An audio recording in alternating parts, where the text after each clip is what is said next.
அனைவருக்குமே வணக்கம். சற்று முன் கிடைத்திருக்கக்கூடிய ஒரு மிக மிக முக்கியமான செய்தி ஒன்று வெளியாகியுள்ளது. சற்று முன் செந்தில் பாலாஜி காலில் விழுந்து கதறிய ஸ்டாலின் கதை முடிந்தது, இது மாதிரி செய்திகள் வெளியாயிருக்கு. இப்போ பார்த்தீங்கன்னா சமீப காலத்தில் ஒரு மிகப்பெரிய பிரச்சனையாக தமிழகத்தில் வந்தது இல்லையா? ஸோ தொடர்ந்து அமலாக்கத்துறையால் 3 நாட்களாகவே டாஸ்மாக் கூடிய நிறுவனத்திலும் அதே மாதிரி டாஸ்மாக் கூடிய அலுவலகங்கள், கடைகள், அதைத் தொடர்ந்து திமுக சார்ந்த அமைச்சர் செந்தில் பாலாஜி அவருக்கு சம்மந்தப்பட்ட நண்பர்கள், ஒப்பந்ததாரர்கள் அனைவருடைய வீட்டிலும் ரைடுகள் நடந்தது. அதே மாதிரி எம்பி ஜெகத் ரக்ஷன் அவருக்கு சம்மந்தப்பட்ட இடங்களிலும் ரைடுகள் நடந்திருந்த நிலையில் இருவருடைய வீட்டிலும் அதே மாதிரி நிறைய இடங்களில் எக்கச்சக்கமான பணங்கள் மூட்டை மூட்டையாக சிக்கிய சம்பவத்தின் அடிப்படையில் இது வரைக்குமே பார்த்தீங்கன்னா மெகா கோடி 1000 கோடிக்கு மேலே மெகா நடந்திருக்கு. குறைந்தபட்சமே இவ்வளோ கோடிகள் நடந்திருக்கு அப்படின்ற மாதிரி கொண்டாட்டத்தில் அனைவருமே களத்தில் இறங்கினாங்க. இது உண்மைதான் அப்படின்ற மாதிரி கிடைத்த டாக்குமெண்ட்டின் அடிப்படையில் வசமாக செந்தில் பாலாஜி சிக்கியிருந்தார். செந்தில் பாலாஜி அவர்கள் பார்த்தீங்கன்னா இப்போ சிறைக்கு செல்ல போகிறாரு. இந்த நிலையில் தான் செந்தில் பாலாஜியுடைய காலில் முதல்வர் ஸ்டாலின் கதறியதாக ஒரு தகவல் வெளியாக இருக்குது. எல்லாம் பார்த்தீங்கன்னா செந்தில் பாலாஜி அவர்கள் வாயை திறந்தார் அப்படின்னா கோபாலபுரமே அனைத்து விதமான டார்கெட்டுகளும் பார்த்தீங்கன்னா செந்தில் பாலாஜிக்கு தெரியும். சொல்லிட்டாரு அப்படின்னா திமுகவுடைய தலைமையத்தை ஒழிக்கக்கூடிய அளவிற்கு இப்போ சம்பவம் மேலே சம்பவம் நடக்க போகுது.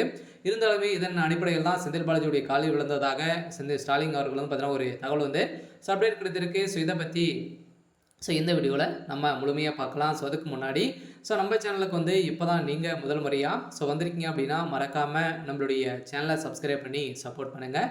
வாங்க வீடியோக்குள்ளே போகலாம். பார்த்தீங்கன்னா இப்போ செந்தில் பாலாஜியுடைய காலில் விழுந்ததாக ஸ்டாலின் அவர்களுடைய செய்தி வெளியாக இருக்குது. சுயந்திரம் தான் செந்தில் பாலாஜியின் அமைச்சர் பதவிக்கு மாபெரும் சிக்கலை உச்சநீதிமன்றம் 10 நாட்கள் அவகாசம் வழங்கியிருக்காங்க. சுயந்திரம் ஜாமீனை ரத்து செய்யக்கோரி மனுவில் அமைச்சர் செந்தில் பாலாஜி தரப்பு பதில் மனு தாக்கல் செய்ய 10 நாட்களுக்கு கால சவக்கெடு பார்த்தீங்கன்னா விதித்து உச்சநீதிமன்றம் உத்தரவிட்டிருக்கு. இதன் அடிப்படையில் பல மோசடிகள் வழக்கில் அமலாக்கத்துறையால் 2023ஆம் ஆண்டு ஜூன் மாதம் கைது செய்யப்பட்டார். இதைத் தொடர்ந்து அவர் அமைச்சர் பதவி கடந்த செப்டம்பர் மாதம் ஜாமீனில் வெளிவந்து அடுத்த சில நாட்களே அமைச்சராக பொறுப்பேற்றது.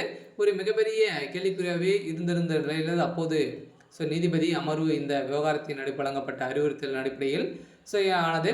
இருந்தாலுமே என்ன கேள்வி என்று கேள்வி எழுப்பியது. அதற்கு பதில் அளித்த செந்தில் பாலாஜி தரப்பு இந்த விவாதத்தை பொறுத்தவரை அமைச்சராக பதவி ஏற்கக்கூடாது என குறிப்பிட்ட உத்தரவு இல்லை என இது தொடர்பாக விரிவாக பதில் மனு தாக்கல் செய்யப்படும் அப்படின்ற மாதிரி தரப்பு இருந்தாலுமே இப்போ இந்த வழக்கின் அடிப்படையில் டாஸ்மாக் நிறுவனத்தில் அந்த ரயிலின் அடிப்படையிலும் இப்போ செந்தில் பாலாஜிக்கு ஒரு மிகப்பெரிய ஒரு இடியாக விழுந்திருக்கு. அதனால் முதல்வர் ஸ்டாலினுடைய கதை ஒட்டுமொத்தமாக முடிய போகுது. சரி, ஓகே. இன்னைக்கான அப்டேட் இதுதான். மறக்காமல் நம்மளுடைய சேனலை சப்ஸ்கிரைப் பண்ணி சப்போர்ட் பண்ணுங்கள். தேங்க்யூ.